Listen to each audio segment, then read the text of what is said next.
Bonjour tout le monde, merci d'être là. On va pouvoir commencer le webinaire. Vraiment, merci d'être là pendant votre heure de dîner. Je m'appelle Laurence Ruel, je suis chargée de projet à la SPQ dans l'équipe des substances psychoactives. Je vais animer le webinaire aujourd'hui avec Valérie de Masse Critique. Je vais la laisser se présenter un peu plus longuement tantôt, mais vous allez avoir toutes les informations là, sur elle et sur l'organisation de Masse Critique. Aujourd'hui, on parle bon, du marketing, de l'influence que ça peut avoir sur la consommation d'alcool. Et bon, pour celles et ceux qui ne nous connaissent pas, là, mais la SPQ, on est une organisation indépendante à but non lucratif et on parle de divers sujets sur la santé. Et on a décidé de se concentrer sur le sujet de l'alcool, plus précisément la banalisation de l'alcool, avec plusieurs partenaires, des partenaires des institutions communautaires, aussi des citoyens qui travaillent avec nous. Et le thème, le marketing, bon, quelle influence que ça joue sur la banalisation de l'alcool. Rapidement, quelques faits saillants sur le marketing de l'alcool au Québec. Selon un sondage qu'on a fait là, à la SPQ, c'est 77% des personnes interrogées qui sont en faveur d'un étiquetage de boissons alcoolisées qui contient davantage d'informations sur la composition des produits. Donc, plusieurs personnes souhaitent avoir de l'information, par exemple le nombre de verres de consommation qu'il va y avoir par contenant. 70% des personnes sont aussi en faveur de cesser de faire de la publicité d'alcool dans les lieux qui peuvent être fréquentés par des écoles, transports en commun, les vitrines, par exemple. Et tout ça parce que, ben, pourquoi on en parle en santé publique? Ben, au Québec, la consommation d'alcool coûte annuellement plus de 3 milliards de dollars en frais de santé et en coûts sociaux. Et ça, c'est un montant qui est largement sous-estimé. Il y a plein de données qu'on n'a pas encore. Donc, c'est pourquoi la santé publique et peut-être même la population générale va s'intéresser au sujet. Et comme je disais, ben, le marketing va avoir une influence sur la consommation d'alcool. Une jeune femme sur deux aussi sondée en 2023 par Léger pour la SPQ considère que les publicités d'alcool véhiculent des stéréotypes basés sur le genre. Ça, je vais en parler un peu plus aussi dans les stratégies là, à venir. Maintenant que l'introduction est faite, je veux juste vous rappeler que vous avez la section questions-réponses dans le bas de votre écran. Vous pouvez nous poser vos questions tout au long du webinaire, mais on va vraiment y répondre à la fin, lors de la période de questions, à la suite des présentations. Juste aussi vous dire que les webinaires, là, les 3 webinaires, donc on termine la série des 3, là, sont enregistrés. Ils vont être disponibles sur notre site web de la SPQ, sur la chaîne YouTube aussi, dans les prochains jours pour visionner si vous voulez les partager. Tout ça dans le projet Dialogue Alcool, là, donc si vous allez sur notre site Internet. Quelques stratégies. Quand on pense à marketing de l'alcool, on va souvent penser aux 4 P. Donc, prix, promotion, placement et produit. Donc, les grandes stratégies marketing vont s'orienter autour de ça. Donc, le marketing, bon, sur des prix, abaisser les prix, acheter en lot. Sur le produit, bon, comment le produit va se présenter. Donc, des canettes plus minces, par exemple, pour attirer l'œil d'une clientèle féminine, les couleurs, peut-être même faire des associations avec la culture. Donc, certaines personnes de l'industrie vont associer, par exemple, à des quartiers, à un imaginaire collectif québécois, bon, pour venir faire la promotion de leurs produits. Le placement, donc, où on les retrouve, comment ça se présente aussi dans l'environnement. Et bon, la promotion de comment on va vendre le produit. Et pourquoi on en parle? Ben, l'alcool va souvent être présenté comme un produit de luxe, mais aussi un produit du quotidien. Donc, comment on le retrouve un peu partout, la vision qu'on va avoir collectivement de l'alcool. Et ça va venir jouer sur la quantité et la fréquence d'alcool qu'on peut boire. Donc, on prend par exemple quand que c'est sur l'heure du souper, donc prendre un verre ou encore pour faire des célébrations. On va souvent associer ça avec l'alcool et certains types d'alcool même, comme des boissons peut-être plus dispendieuses versus des boissons moins dispendieuses. Le marketing de l'alcool va jouer sur les perceptions, renforcer des stéréotypes de genre. Comme je l'ai dit avec la statistique là, juste avant, donc les femmes vont souvent être visées dans certains types de marketing qui peuvent qui peut renforcer des stéréotypes très féminins ou encore miser sur des boissons à faible calorie, faible teneur en sucre, pour, encore là, garder un stéréotype là, des femmes au niveau de la saine alimentation et du contrôle du poids. Euh, donc, tout ça va influencer aussi ou renforcer des stéréotypes qu'on va avoir là, sur certaines tranches de la population. La publicité est aussi omniprésente dans les villes. Donc, je ne sais pas si vous voyez bien, là, mais les photos de publicité que je vous présente en bas, euh, on va en parler après, là, mais on va trouver la publicité dans les parcs d'amusement pour enfants, les milieux sportifs, dans les transports en commun. Quand on parle de milieu sportif, on peut penser aussi dans les sponsors et la promotion là, d'équipes de hockey, par exemple, ou de certains sports. Donc, ils vont s'associer alcool et activité sportive. Encore là, qui vient peut-être un peu banaliser la perception de l'alcool, donc de l'associer avec un aspect de la santé. Dans les photos juste en bas, je vous présente la première, juste ici, dépanneur avec beaucoup de publicité d'alcool dans sa vitrine. Eh bien, juste en haut, c'est une garderie, donc qu'on va retrouver en haut de ce dépanneur-là avec la publicité. Donc, on parle d'exposition, de fréquence d'exposition, bien, ça en fait partie. Donc, dès un jeune âge, les enfants vont être exposés à des publicités d'alcool. Ça va venir un peu la banaliser aussi. Tu sais, quand on parle d'omniprésence, c'est aussi même qu'on ne voit plus la publicité quand on la voit dans les lieux publics. Deuxième photo ici, donc quand on parle de stéréotypes de genre, sur un autobus, on a la publicité Cold IPA, froide mais facile d'approche. Donc alors là, on vient jouer sur des stéréotypes culturels là, en lien avec les femmes. Quand je parlais de luxe, donc on a la publicité ici de Martini, donc on va dépeindre ça comme socialement aidant même d'avoir un verre, c'est luxueux, ça montre qu'on réussit peut-être même dans la vie. Et la dernière photo que je vous présente, celle ici, c'est dans un parc d'amusement, là, vous voyez peut-être pas bien, mais le parasol ici, c'est une publicité d'une microbrasserie juste à côté d'un jeu pour enfants. Voilà, c'était juste pour montrer vraiment l'omniprésence là, et à quel point on peut trouver l'alcool partout. Dernier élément que j'apporte, on en a parlé un peu lors du dernier webinaire pour celles et ceux qui étaient là, donc les produits d'appel. Je tiens à le mentionner là, que certains pays, certaines personnes aussi se questionnent à savoir pour les produits sans alcool qui ont le même marketing, le même visuel que les produits avec alcool.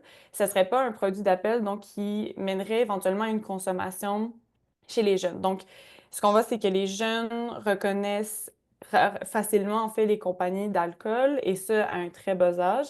Mais est-ce que le fait d'avoir des produits sans alcool ne viendrait pas aussi favoriser cette association-là et banaliser peut-être la consommation d'alcool?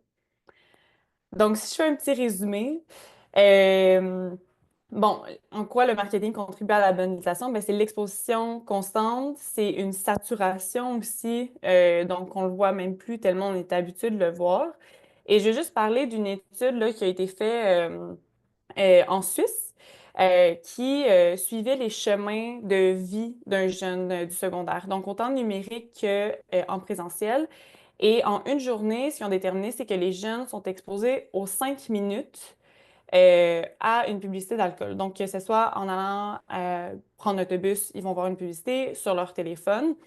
Et si, par exemple, on fait le parallèle, si je mettais une alarme sur un téléphone à chaque 5 minutes, on le remarquerait, ça serait très, très présent. Ben là, c'est ce qu'on a avec la publicité d'alcool chez les jeunes. Je parle de la Suisse. Si on veut faire le parallèle avec le Québec, au niveau des lois, au Québec, c'est assez similaire. Donc, l'encadrement suisse et l'encadrement québécois du marketing d'alcool. Donc, on peut faire le parallèle avec les jeunes au Québec et se questionner à savoir, ben, ça serait quoi la fréquence là, d'avoir un stimuli en lien avec l'alcool, donc une promotion, une exposition quelconque. Voici pour un petit topo là, rapide des stratégies. Je vais laisser la place à Valérie de Masse Critique. Vous présenter bien, premièrement l'organisme, mais aussi la mission.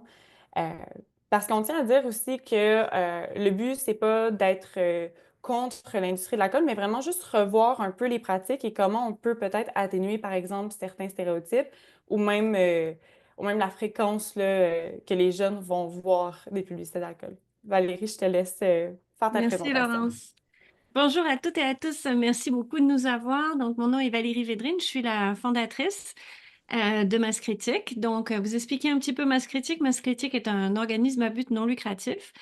Et notre mission est vraiment de provoquer la transformation durable et responsable de l'industrie des communications. Et on fait ça par de l'éducation et de la co-création de nouveaux standards. Donc, en fait, pour vous expliquer un peu Masse Critique et notre positionnement à l'intérieur de tout ça, on est vraiment un regroupement de personnes de marketing. Donc, on est l'industrie.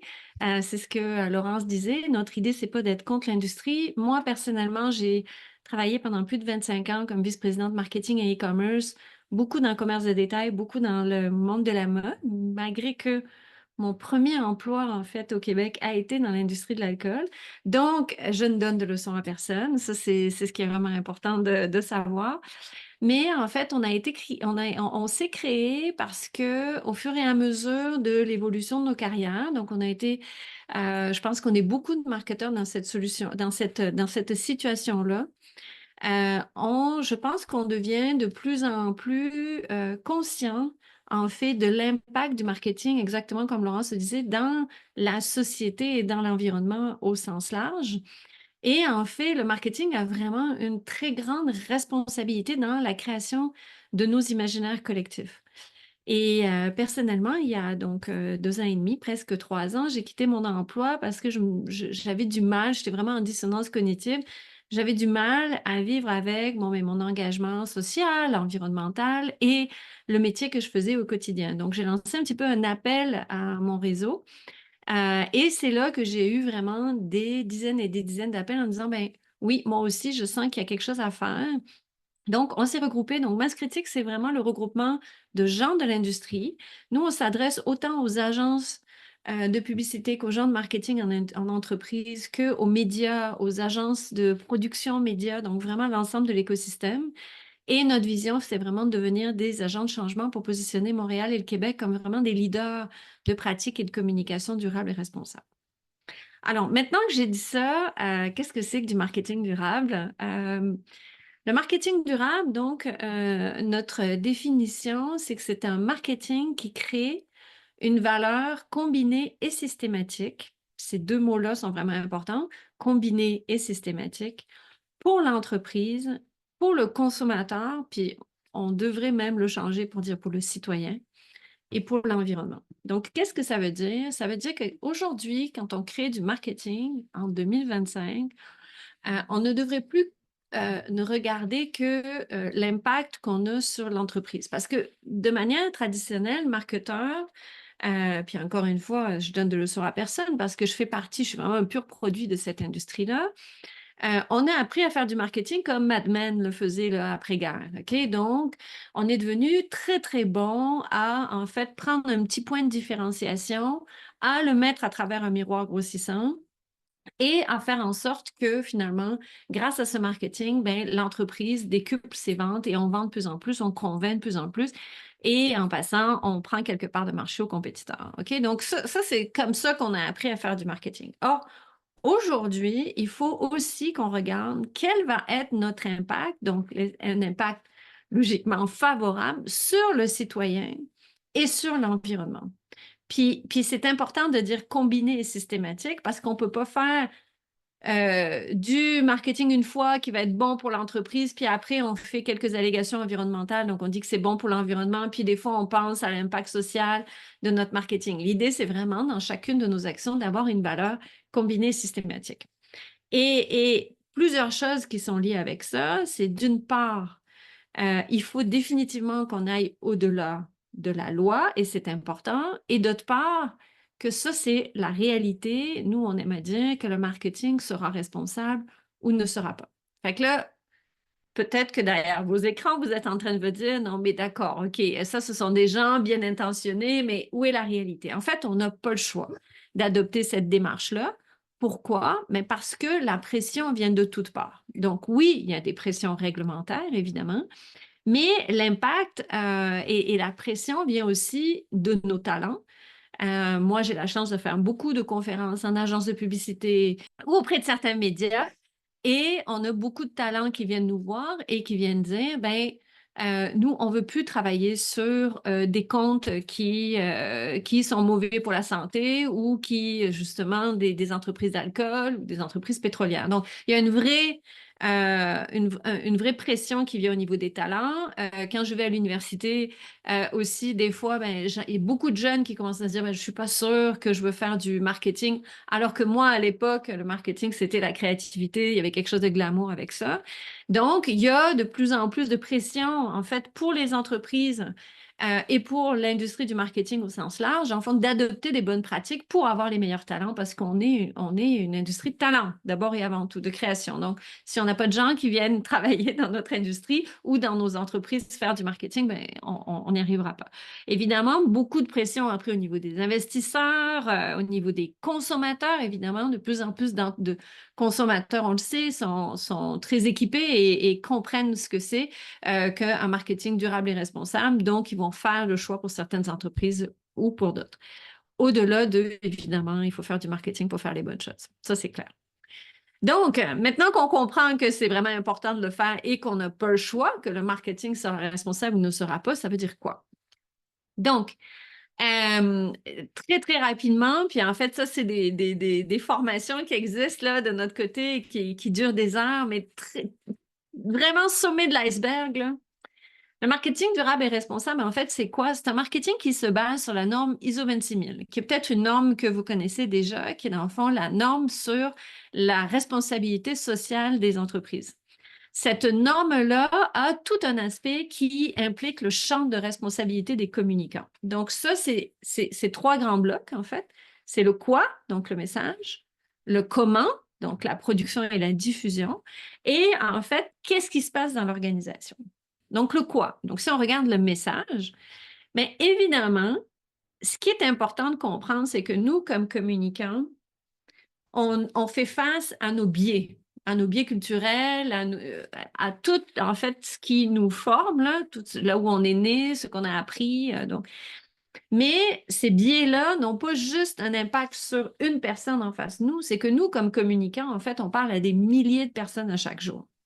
Donc, nos biais et ce que on fait à travers nos publicités, généralement sans s'en rendre compte, OK, vont créer, dans le fond, les stéréotypes que nous, on a à l'intérieur, finalement, de notre culture, tous nos biais, etc., de qui on est, mais vont, en fait, être disséminés et vont créer des préjugés dans l'entreprise, dans la société, dans l'environnement qui nous entoure. Donc, c'est encore plus important que nous, dans nos messages, on fasse des luttes contre la discrimination et les stéréotypes, qu'on respecte les images des personnes, qu'on protège les publics fragiles et qu'on ait vraiment une responsabilité sociale au niveau de nos messages, donc vraiment au niveau de notre quoi. Alors, chez Masscritique, on a développé quelques outils. Donc, je vous disais qu'on fait des formations sur qu'on appelle le parcours de marketing durable. On a différents types de formations ou de conférences qu'on peut faire. Mais on a développé des outils qui sont d'ailleurs gratuits, que je vous invite. Je sais que Laurence vous donnera le lien à la fin. Dans les outils, par exemple, deux outils vraiment importants au niveau du quoi, c'est on a créé un serment d'Hippocrate des communicants. C'est très important d'abord de comprendre notre responsabilité comme communicants. Donc, ça, c'est une première des choses. Mais concrètement, dans les outils, on a créé une grille de stéréotypes, une grille d'analyse des stéréotypes de vos campagnes publicitaires. Donc, quand vous faites des campagnes publicitaires, vous allez pouvoir regarder à qui est-ce que vous adressez. Donc, on va pouvoir cliquer homme ou femme, mais surtout, dans quel rôle est-ce que vous représentez chacun de ces types de personnalités. Et donc, c'est au niveau, évidemment, du genre, mais des communautés culturelles, mais aussi donc, et on va au-delà de dire, ben oui, je fais une petite croix en disant, OK, il y a une bonne représentation des hommes, des femmes, des communautés culturelles, des communautés de genre, etc. C'est pas de ça qu'on parle. C'est aller un step plus loin puis dire, mais dans quel rôle Est-ce que je représente ces populations-là? Est-ce que je peux éventuellement amener à fragiliser certains publics? Donc, c'est tout ce travail-là qui existe. C'est vraiment un outil qui est assez puissant. C'est vraiment juste pour vous permettre d'avoir finalement un miroir sur votre campagne. Donc, de pouvoir voir avec un peu de recul l'impact de vos campagnes et à qui vous vous adressez et comment vous vous adressez. Donc, ça, c'est un petit exemple au niveau du quoi. Au niveau du comment, Laurence en a parlé, donc on parle de production, donc tout ce qui est achat, droit d'auteur, mais aussi de la diffusion, donc des médias, la communication. Alors, c'est très important de comprendre, donc nous, dans les outils, on parle évidemment d'impact environnemental, donc on a un calculateur GES des campagnes publicitaires, mais en ce qui nous concerne ici, nous spécifiquement, c'est de comprendre que quand on utilise un média, ce média-là n'est pas anodin.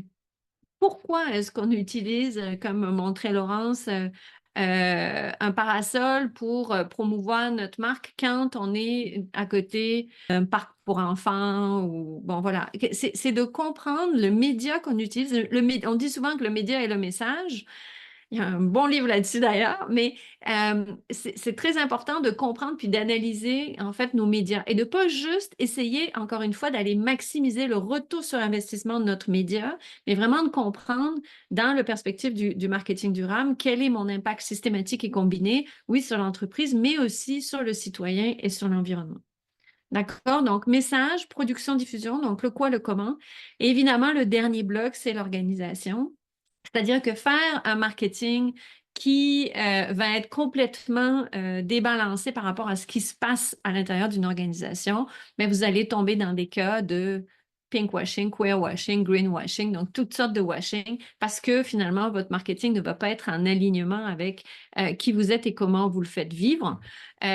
Spécifiquement, là, pour des exemples assez classiques, c'est par exemple de dire, ben, nous, on va faire un marketing qui valorise la communauté LGBTQ, mais par contre, dans mon organisation, j'ai pas de travail au niveau de mes ressources humaines ou le travail pour inclure ces communautés-là. Donc là, évidemment, on a comme un désalignement et un débalancement.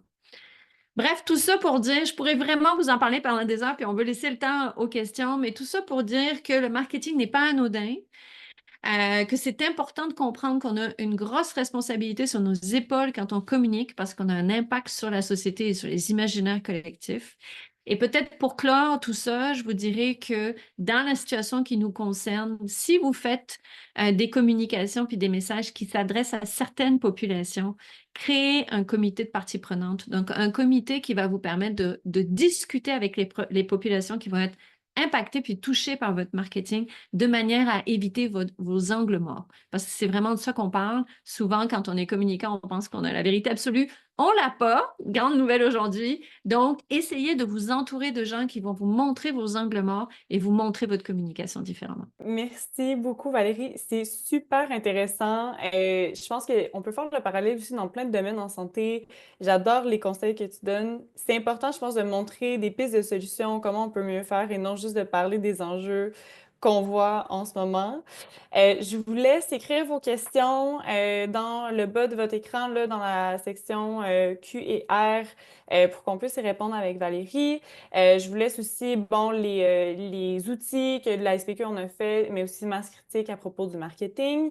Euh, vous allez avoir aussi accès aux diapositives, donc tous les liens sont là, qui vont être sur notre site web aussi, donc vous allez pouvoir facilement les consulter. Kim, donc la directrice des projets en substance à la SPQ, je te lever ta main, je te laisse la parole, là. Tout à fait. Ben, en fait, en attendant là, que des personnes puissent amener leurs questions s'il y a lieu, je trouvais intéressant quand même de vous partager des éléments là, concernant l'encadrement du marketing, en fait, des boissons alcoolisées. Donc, on avait un webinaire sur l'encadrement de l'alcool plus largement au Québec, mais sachez qu'il y a des règlements quand même qui encadrent ce qu'on peut faire et ne pas faire. Et ce qui est intéressant de notre point de vue aussi, c'est qu'il n'y a pas d'encadrement qui vraiment va baliser tous les éléments en lien avec la santé. Donc là-dessus, je vous invite à regarder en fait dans le chat. Ça va nous donner peut-être quelques pistes d'inspiration. Notamment, on sait qu'on peut pas inciter par exemple des jeunes à boire des boissons alcoolisées, mais également associer la consommation avec la conduite automobile, alors que pourtant la promotion est autorisée par exemple alors qu'on fait le plein là aux stations d'essence. Donc on peut se questionner effectivement là sur l'application finalement de ces éléments-là, puis la portée aussi de leurs éléments. Donc, il y a quand même des questions qui s'ouvrent à savoir, est-ce qu'éventuellement, il y aurait matière à pouvoir entraîner certaines réformes, en fait, de ce point de vue-là, à l'image de, par exemple, la loi encadrant le cannabis, qui, elle, va vraiment s'assurer de cadrer des éléments en lien avec la santé.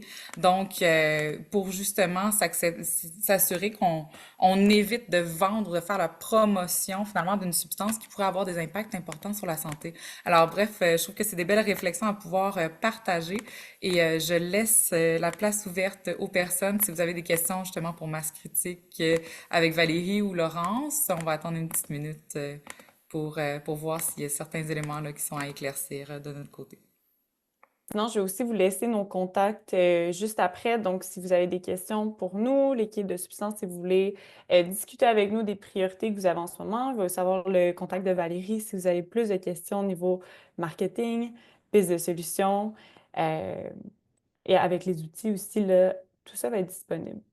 J'allais utiliser ces quelques minutes pour enchérir sur ce que Kim vient de dire. C'est très important, je pense, pour faire le lien.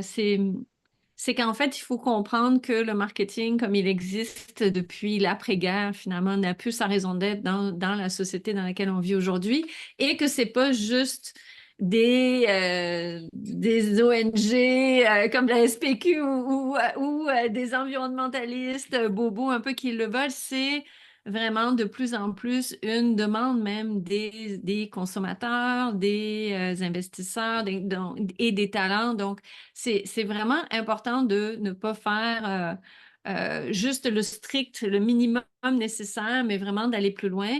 Et même des fois, moi, je vois des bonnes pratiques en marketing d'entreprises qui vont être capables même d'aller jusqu'à dire ce qu'elles ne réussissent pas ou ce qu'elles ont fait de mauvais ou de mal pour être dans une transparence et une authenticité. Puis ça, ça paye en fait vraiment d'avoir cette démarche-là à notre époque. Ça permet aussi à tout le monde de s'améliorer hein, quand on voit peut-être les erreurs ou les pistes d'amélioration des autres, ben, on peut aussi le refléter sur nous. Tout à Super fait. intéressant. Merci. Je vais vous parler tranquillement des prochaines étapes. Bon, du grand projet Dialogue Alcool dans lequel s'inscrit notre série de 3 webinaires. Je vous le redis, mais ça va être disponible sur YouTube, aussi sur notre site web, donc aspq.org. Pour le projet, on fait juste rajouter une barre oblique dialogue au pluriel-alcool. Vous allez avoir tous les outils qu'on a fait jusqu'à date. Donc, on a fait un 7 jours, 7 questions pour repenser la place de l'alcool avant Noël, que vous allez aussi voir un peu de l'aspect du marketing et de l'opinion qu'on a de l'alcool par cette exposition-là. Comme Valérie le mentionne, je trouve que c'est super bien dit, mais l'imaginaire collectif, donc comment Valérie me l'avait expliqué, c'était, bon, on est l'imaginaire collectif d'une famille avec une maison, 2 enfants, un chien et un VUS. Ben, un peu cet imaginaire collectif-là, c'est lequel qu'on crée autour de l'alcool quand on pense aux célébrations, aux vies d'enterrement de jeunes femmes ou hommes pour les mariages, pour aussi les rites de passage comme les balles de finissant ou les après-balles. Vous avez nos contacts, donc de moi, de Valérie aussi, donc fondatrice de Masse Critique. Je vous laisse aussi le courriel bon de substance@aspq.org si vous voulez discuter avec nous des projets qui s'en viennent.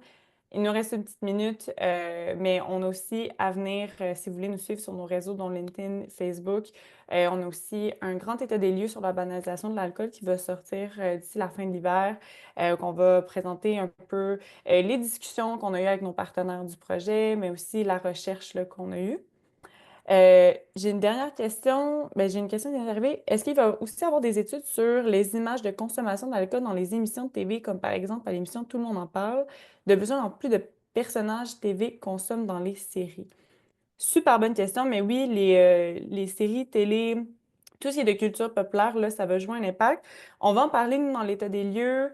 L'INSPQ a aussi fait un bon travail sur l'exposition des téléréalités avec les jeunes.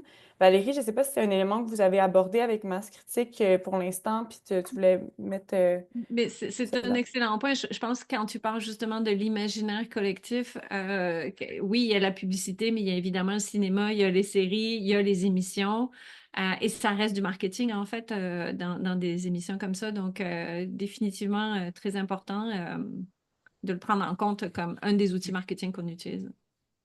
Merci. Il n'y a pas d'autres questions qui arrivent. On a des remerciements. Merci à vous d'avoir été là. Il est 12h30. Je vous laisse terminer votre pause dîner du travail.